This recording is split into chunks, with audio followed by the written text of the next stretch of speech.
Awesome. It seems like everyone can hear me. So we'll start the webinar. So today's webinar, we wanted to speak about the CASL legislation in Canada and how you as a business owner would need to prepare for it. And what is the essentially CASL legislation and so on and so forth. So we're by end of this webinar, you should be very informed of basically how this will affect you and how you need to prepare for it. So the first thing is essentially what is CASL. And CASL is an essentially regulatory framework for permission-based marketing, including this is essentially it's the legislation that's been put in place to essentially regulate the type of communication that's made to your contacts, from your leads, your former students and members, to your existing active student. And it falls it's any communication under the category of email, mobile and text messages, and social media, or any other digital means of communication. So if any other communication that you can think of that's digitally, it'll essentially fall under this legislation. So the entire thing is all about consent. And essentially, what is consent? Consent is permission from a contact that a business may send them certain communication. So you must essentially have essentially approval from the contacts, from your lead students or former students, that you are able to communicate with them and you are able to actually send them information. There's essentially two types of consent that basically it's categorized under this legislation. The first type is an express consent. This is the best consent that you can actually have, and I'll tell you why in a few moments. What is an express consent? It's a clear permission obtaining electronically, orally, or in writing that contact may have asked to receive emails. So just to essentially go over that again, it's a clear permission that your contact is providing you to obtain, and it could be obtained electronically, so it could be through forms or essentially email. It could be orally, so in a verbal conversation through over the phone or in person, you're able to actually get that agreement, or in writing, so it could be a form that they can manually fill out and actually provide you that essentially consent. And the consent, and we're going to get into how that, essentially consent should be gathered, because there's also rules and regulation of what basically should be included when you are getting the consent. The second type of consent is implied consent. This is consent that is inferred based on actions, such as having an existing business relationship. So what basically the legislation has put together is, a set of rules that will allow you to communicate to a contact depending on the type of relationship that you have. And we'll go over that in detail in a few moments. So how do I get express consent? As I said, this is my personally recommended type of consent, and how you get it is basically is you have to clearly indicate that you're asking permission to send them electronic messages. So it doesn't matter if it's essentially verbal, written, or digitally, however means of basically method you're using to be able to actually get that consent, you need to specifically mention that you're asking permission to send electronic messages. The second thing, when you are getting the consent, you need to clearly indicate what organization is requesting permission. So this would be your organization name, your logo perhaps. Specifically, the business name is a required piece of information here. So if you have a piece of document that you're asking your students to sign or your members to sign, you just need to make sure that the business name is on top of it. The next thing, on any piece of basically document that asking consent from people, you need to be able to tell people what type of information they will be receiving from that point onward. So if it's a marketing piece of information, it needs to mention that. If it's updates about your business, it needs to mention that. It needs to clearly indicate what type of material they will be receiving. Is it through via email, text message, and so on and so forth. The other piece of information, you must have essentially information on that document explaining that the contact at any time can unsubscribe. So this would essentially just essentially require that any time moving forward after providing the consent, you'll be able to unsubscribe either by contacting us or by clicking on the button on the emails. Next thing is, on that document you must include a mailing address and one of the following information. It could be an email address, a website address, or a phone number. This is also a requirement that basically the CASL legislation has put in place. Now, why I like actually express consent is, is because that when an express consent is provided to a business, that's good forever. There is no actually expiry date on it. You are able to contact that customer for essentially the rest of their lifetime, unless they specifically tell you that they don't want to receive communication from you anymore or unsubscribe from your emails. But that's why I personally believe, although it's a little bit more work, and you'll be able to understand why compared to implied consent, but it's actually worth it, because upon getting that consent, then you're good forever. You'll be able to essentially communicate with that individual for as long as you want, unless they actually specifically ask you not to be contacted. So this is all the information in regards to what is an express consent. Now we also have the implied consent. And what is basically implied consent? It's a consent that's based on a set of rules, right? So such as having an existing business relationship with someone, meaning that they made a purchase or donation or some sort of something like that. There are different types, basically, of categories of basically situations that fall under implied consent. Some of the examples are, one example could be in essentially on a seminar or a conference. If you're exchanging business cards with someone, you're able to essentially contact that person unless they specifically on their business card piece of information that has their email address mentions that you're not able to contact them. And send them email. So that is something that's acceptable by the CASL legislation. The timeline, for something like that, if you receive someone's email address, it would be 2 years that you can continue communication with them. The other method is if they're essentially recipient's email address has been published somewhere, either on a piece of paper, on a website, or on any type of documentation, and it doesn't specifically talk about not having permission to send them emails.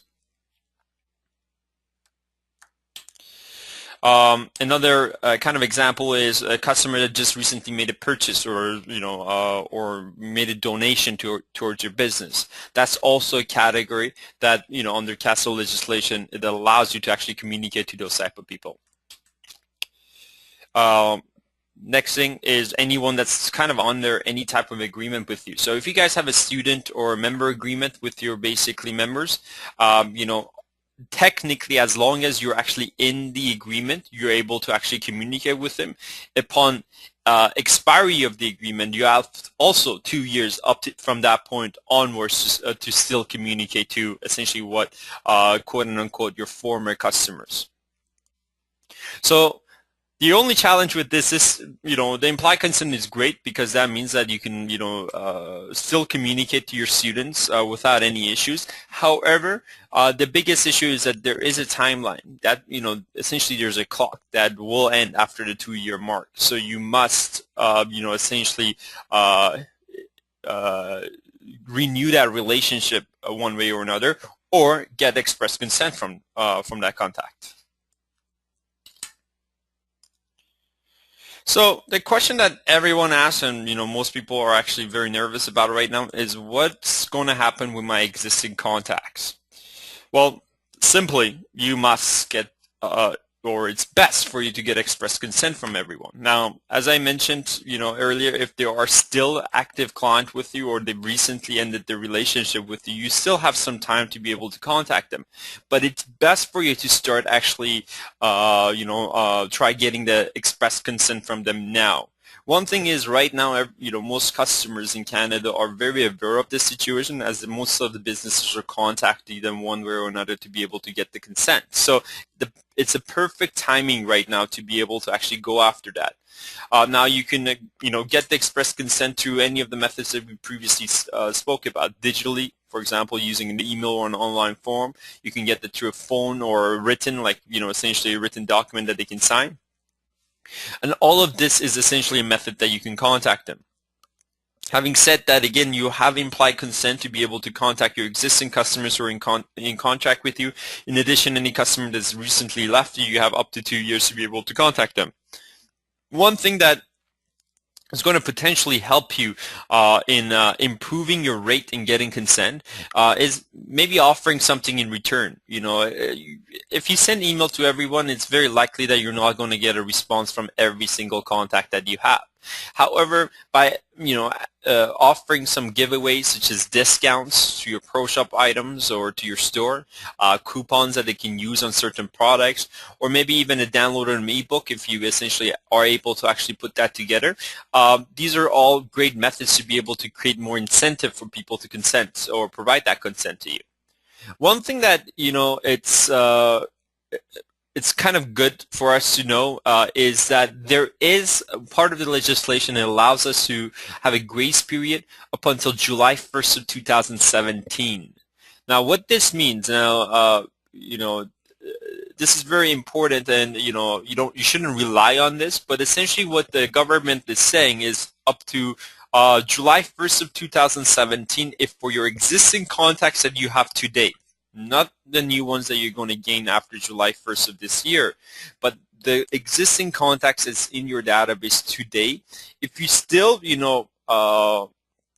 essentially, for some reason you have contacted them incorrectly, but you show a history that you are trying your best to be able to, essentially follow the rules and regulation, there is essentially grace period. They won't essentially go after you, per se. Having said that, you shouldn't rely on this. They put this in place as, I believe the government understands that it's going to take some time for everyone to, essentially follow this legislation fully. And also, up until July 1st of 2017, individuals are not able to sue the business. They're not able to actually file a class action lawsuit against a business for getting these types of communication. As of July 1st of 2017, each individual, each customer or lead that you have can actually sue the business. So that's why it becomes, essentially very important that after that point, everything must be perfect. You are not able to contact anyone that you don't have consent anymore. Prior to that, the government is the only body and entity that can actually essentially fine a business. So, and they are providing a grace period. It's not fully documented of, who they will essentially consider as someone that, could apply for a grace period or, could essentially get their fines waived off. But, essentially the only stuff that I read about it was essentially as long as you are showing that you are doing your best and you are doing the necessary steps to be able to follow this legislation, they'll be okay. They won't push you too hard. Now, again, to go over this, what are the different methods for you to get express consent? As I mentioned, again, express consent is the best method to actually go around. It's much better than implied consent since there is no essentially deadline on it or essentially expiry date on your permission. One way is to orally, essentially contacting your contact list and getting that information from people and getting the consent from people. That's going to be very handy and very easy for your existing contacts or students. You'll be able to do that no problem, depending obviously on the size of your list. The other method is getting a written consent. So you can actually create a sign-up sheet, maybe an Excel sheet with the multiple columns, have all the information that I previously mentioned, such as your business name, ability for them to unsubscribe, your address and your phone number or email address, all that information on the sign-up sheet, and have your students and members as they walk in sign off essentially on those sheets. Next thing is electronically, ability to send them an email and ask them to actually provide consent to you, or through any other methods such as lead capture forms. Now, one thing is, obviously, when you're actually getting the information digitally, is there is a history of how that information has been gathered. Essentially, how digitally the information is captured. IP addresses also should be recorded. So essentially, there is a proof of the person actually providing consent. Now, when you're going, utilizing any of the offline methods, meaning that orally or written, you have to keep track of the location and the process that you followed, so it can be presented as proof for future. So after 2017, if someone essentially comes in or wants to sue the business, you have all the documentation in hand saying that on this date, in this location, we followed this process to be able to get your consent, and you essentially sign that sheet. If you don't have this, it might become problematic for you in future. So be very careful. If you are getting offline consent, make sure that you actually track all this information. As I mentioned, when you are getting offline consent, you must actually have certain piece of information such as business name, contact info like the address and the phone number or email address, in addition to basically the ability for them to unsubscribe and what they are consenting to. So what type of information will they be receiving moving forward? So there is essentially few questions that you can ask to know when essentially the CASL legislation applies. I've essentially put together a very simple flowchart. As long as you follow this and as long as you get yes on answer of yes to all these boxes, that means you have to follow the CASL legislation.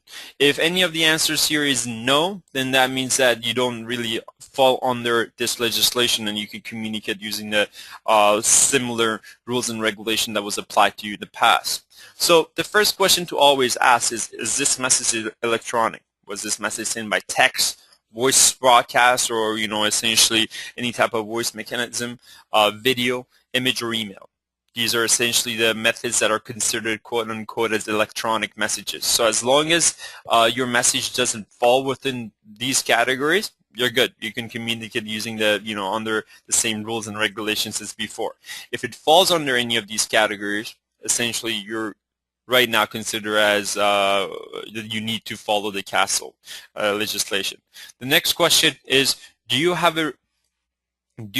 or the recipient have a personal or family relationship with you? If you're emailing your dad, your brother, your cousin, no problem. You don't need their consent. If you know them and you have some sort of personal relationship, this could be even a business relationship, you should be good. If you met the person at the convention and shook his hand and actually get to know them, that's essentially personal relationship, so it doesn't fall under the CASL legislation.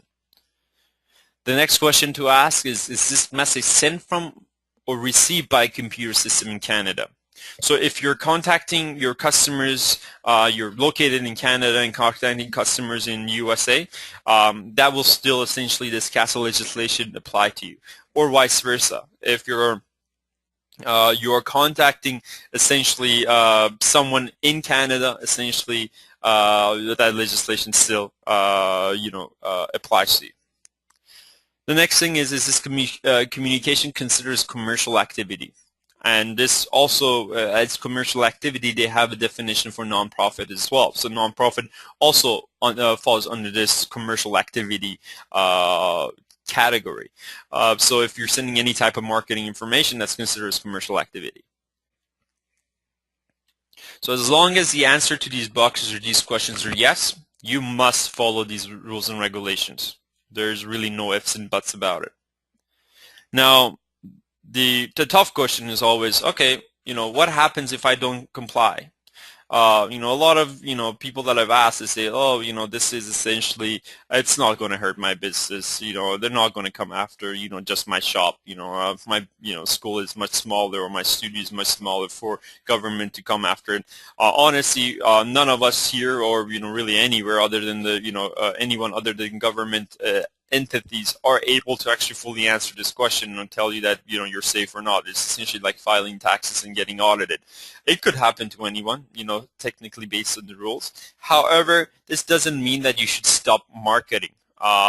Essentially, these rules and regulations have been put in place to stop marketers. But for a regular business to essentially send marketing information, that's fine. You just need to do your best to comply with the rules and regulations. But if for whatever reason you do not follow the rules and regulation, the government decides that they want to go after your business, there are very stiff penalties basically introduced. For sole proprietaries, there are up to $1 million in fines, and for corporations, up to $10 million in fines. So obviously these numbers are very big numbers. So the fines are very extensive. Now, after 2017, in addition to these fines, which the government can actually fine, there's also, personal lawsuits that, each individual can file against your business as well. So that would be also added on top of this. So it's very, very stiff. So do your best to be able to comply with the rules and regulations. I cannot again answer the question if the government will go after a small business or not, but the rules and regulations are there and should be followed to avoid any risk.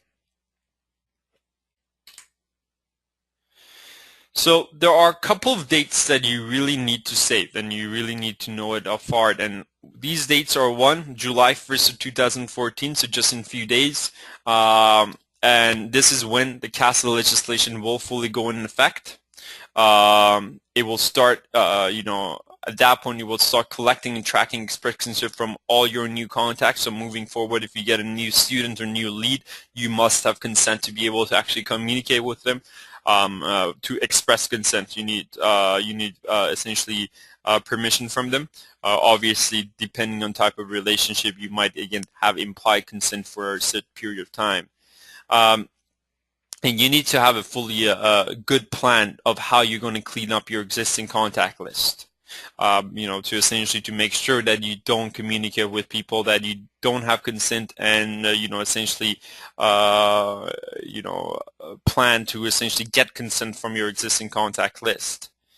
And as I mentioned, July 1st of 2017, that's when the grace period for CASL compliance expires. So after that, it's essentially open water for any parties to actually sue a specific business due to essentially due to receiving marketing information without having provided consent.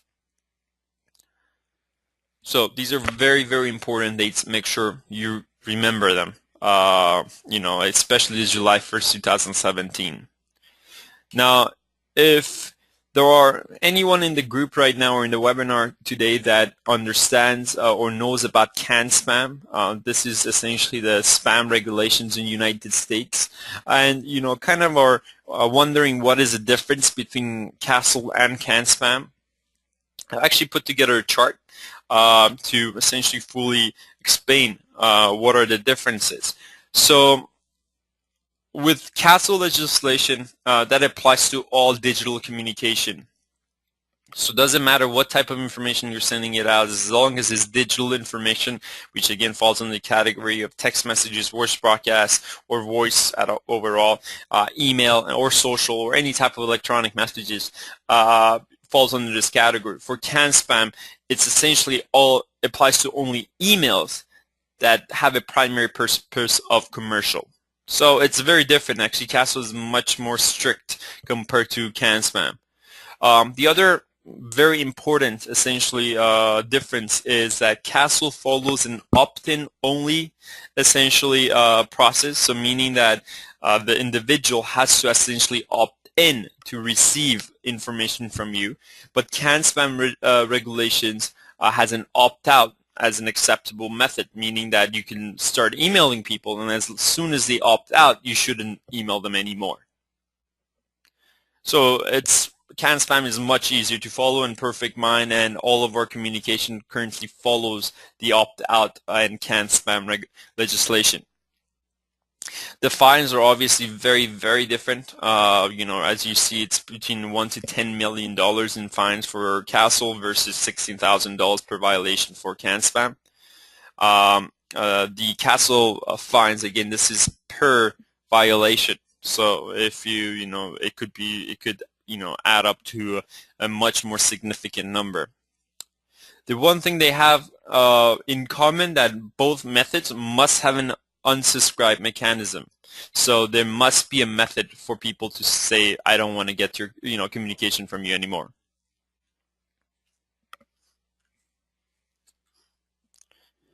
So the biggest question of all is, how does PerfectMIND help with this? Now we are going to be rolling out a different plan and following, to do different things to essentially help you with what is going on with the CASL legislation. The first thing we're going to do, we're going to acquire express consent, or we're going to attempt to acquire express consent from your existing contacts. What we will be doing, we will be sending an email on your behalf on the following dates. We're going to try 3 different attempts, as we know you're not going to get people to provide the express consent on the first attempt.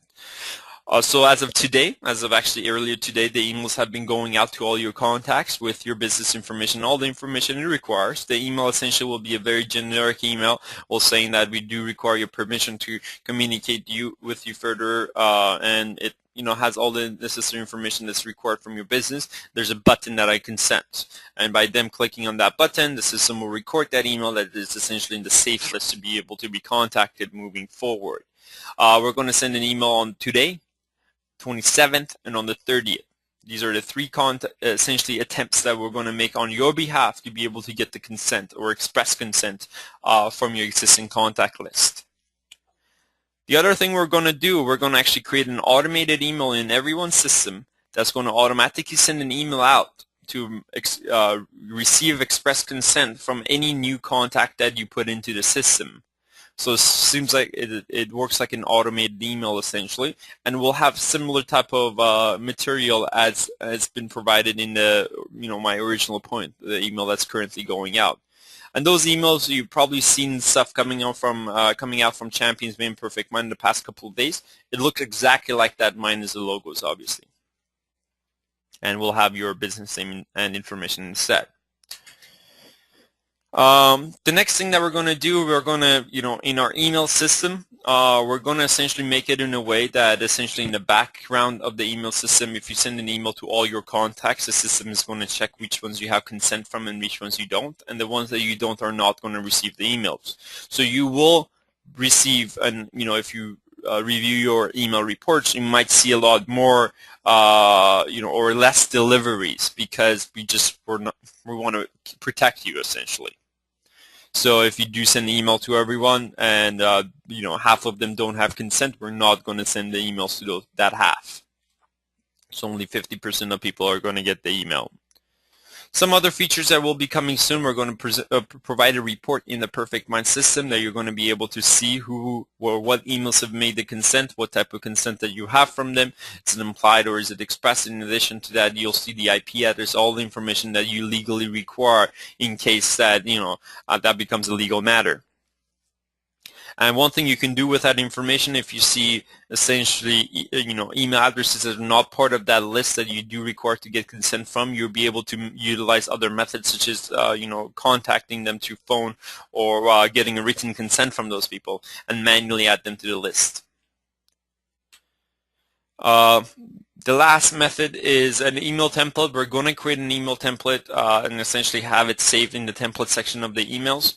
And this template can be used by you manually to send out the consent to any individual. So maybe you speak to a student and they say, oh, I didn't get that email, or maybe I deleted it accidentally, thinking it was spam maybe. And so what you're able to do, you can send that email one more time to that student and have them provide the consent right there. One thing I suggest, I think it would be the easiest, at least for your existing students and customers, through the check-in app, you're able to actually send an email to all the attendees of a certain event. So, if basically, you're instructing a class or, or an event. And during the class and event, you can actually explain this CASL legislation and the fact that you do require permission from your students. Send an email to all the attendees of that event right at that moment and tell them that, when they essentially get access to their emails, if they can provide consent. This way, you can significantly improve your consent rate. Now, this is essentially very, very tough legislation that's been put in place. There are pros and cons, obviously, on it. The interesting thing to know that, actually Canada is not even on the top 10 list of spam countries in the world. So, we've already have very tough, essentially regulations behind that, and the companies have been respecting people's, essentially, email addresses and privacy to this point. But one thing that, the positive side of this, is when you start actually getting used to it and go through the process of actually getting the consent, that means each recipient that's receiving your email is going to get less junk in their inbox. So meaning that more attention is going to go towards the emails that you send out. We all, open our email every day, and we have to delete tons of emails, from marketing emails from companies that we don't even know how they got our email accounts. Well, when this gets kicked in, and as over time we get less and less and less emails and more important and relevant emails in our inbox, then our attention will go towards these emails and reading them and fully understanding them. So your message to the ones that will receive it will become a lot louder, essentially. And perhaps, this is something that, will essentially be adopted by different countries as well. But right now, it's only something that stands in Canada. The attempts that I show here in PerfectMIND, again, these are the things that we're going to do to be able to help out with the current situation. However, we recommend to also utilizing your own methods to be able to express or receive these express consents. Try to spend the time to get the express consent rather than relying on the implied consent. Again, it's going to benefit you longer. However, don't only rely to essentially the information that you see presented to you, and how PerfectMIND is going to try to help. As I mentioned, have sign-up sheets at the business, have people sign it up, essentially. Update your agreement templates if you're using a custom merge document for your agreements or waiver documents for your leads or brand new students who walk in. Make sure that there is a consent section on that, so as you're getting permission for them or having them to provide you take responsibility of their own health, make sure that they also provide the consent, so it doesn't cause you any issues moving forward. And as we move forward, we're going to also introduce technologies that's going to help you with this method, with this process. One thing is, PerfectMIND is only the tool, the emailing tool. The responsibilities of essentially breaking and not following this legislation falls under the business itself, not under the tool that is used. So do make sure, again, that you follow the policies. This is with any other tool that you see out there as well. It's essentially, the responsibility is under the person who utilizes that tool. It could be your Gmail account, it could be your Outlook, it could be PerfectMIND, to send out the information. So make sure you actually follow the rules and legislation to the best of your ability. That's all I have today for you guys, and thank you for attending the webinar. We're just going to go on some questions. I do see a couple have come up.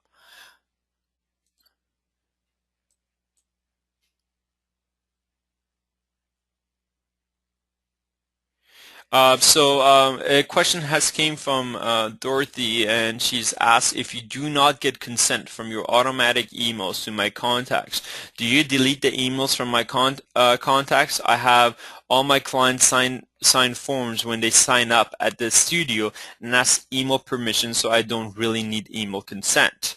Dorothy, again, email is just one of the methods. How the email mechanism works, we obviously keep the contact information in the system. However, it works like kind of unsubscribing that you currently have in PerfectMIND. So although you have the emails, when the emails are sent, the system will exclude the emails that you don't have consent to.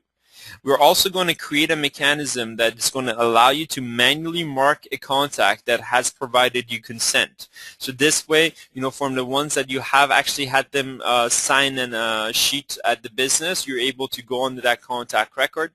There will be a button. It's not presented today, but it will be very soon in the next couple of days that will allow you to mark that person as that they have provided you consent. So this will essentially put that contact back into your safe list. If you are getting the consent using a sign-up form, please make sure that you have the necessary information on that sign-up form. As I mentioned, you must have your business name.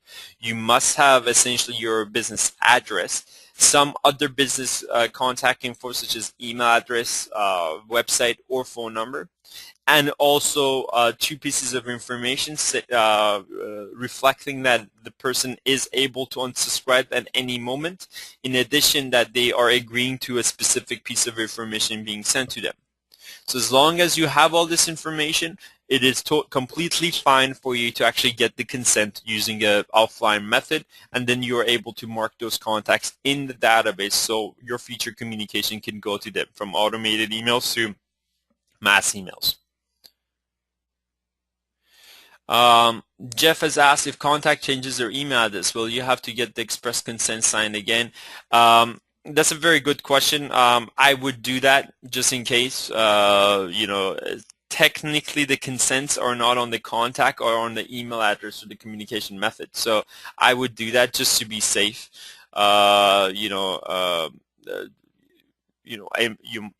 If essentially government comes after you, you might be able to prove a point that you had a consent from an individual and the email address was in, but let's not go there and just keep it safe for yourself and get the consent every single time. In PerfectMIND, we're going to take consents based on email addresses, not contacts. So that's how we're going to record it. So if consent has been provided on a certain email and the email is shared between 5 contacts, all of them will have consent.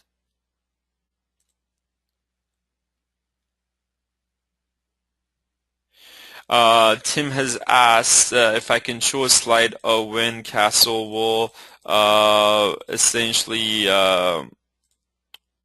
apply. So essentially, as long as you are sending an electronic communication method, either by text, voice, video, image, or email, or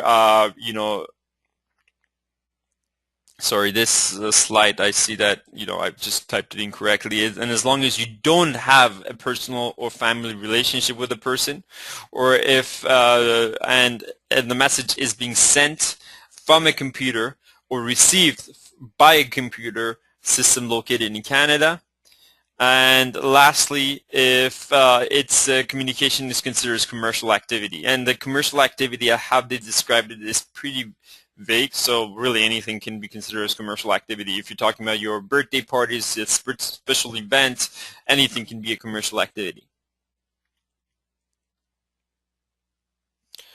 Tim, we will make the recordings of this webinar because you essentially want to go through the half of the webinar again. I do apologize, but we're going to make the recording available in the next little bit, so you can essentially review the recording again.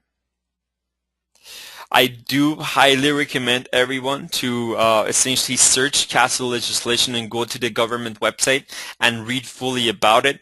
I've covered, essentially I provided a summary of all the information, but there is a lot more details involved. Again, to be safe, I highly recommend each business should be very have a very clear understanding what CASL legislation is, as it will be part of our lives in Canada for the next little bit. Well, for a long period of time, actually, probably.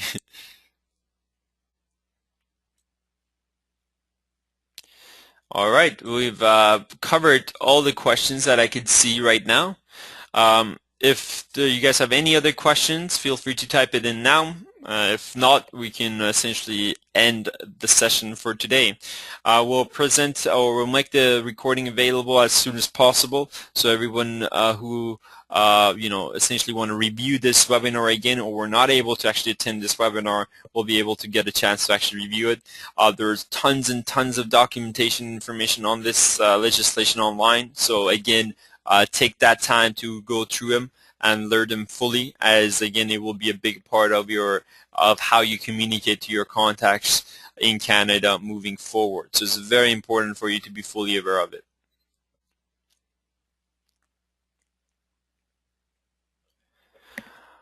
All right, it seems like we've answered all the questions and there's no more questions. So, actually one more question came in from Johnny Ahmed.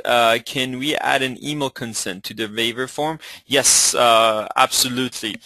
So on your waivers or on your contracts, you can actually have a section that essentially, as long as it covers information that I mentioned, which is your business info, what type of information we receive and so on and so forth.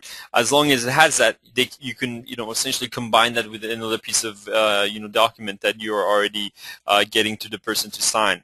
The only thing it must be in a section that people can opt into. So it can't be a section that's saying that by signing this contract you also agree to this, basically to receive the communication. It has to be its own term, and it has to have a essentially I agree for that specific term of consent. It can't be same signature for 19 different things. For this consent has to be its own individual section, and has its own essentially opt-in section, but it could be on the same document.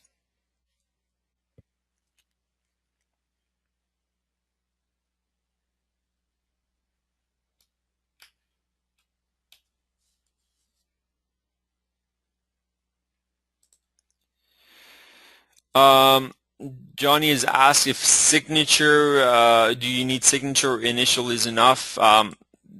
This is honestly a little bit above my head. I would essentially, just to be safe, I would try to get the signature.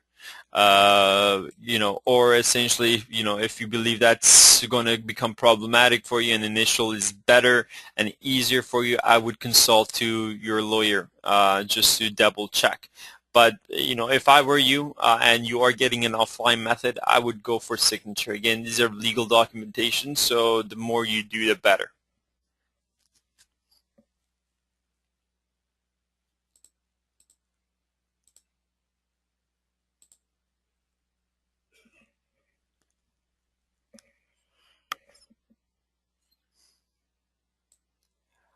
All right. Again, thank you guys. Thank you everyone for attending this webinar on behalf of myself and Champions Way and PerfectMIND. We thank you for attending. Essentially, again, do read about the CASL legislation and essentially read all the details, because it will apply to all small businesses out there.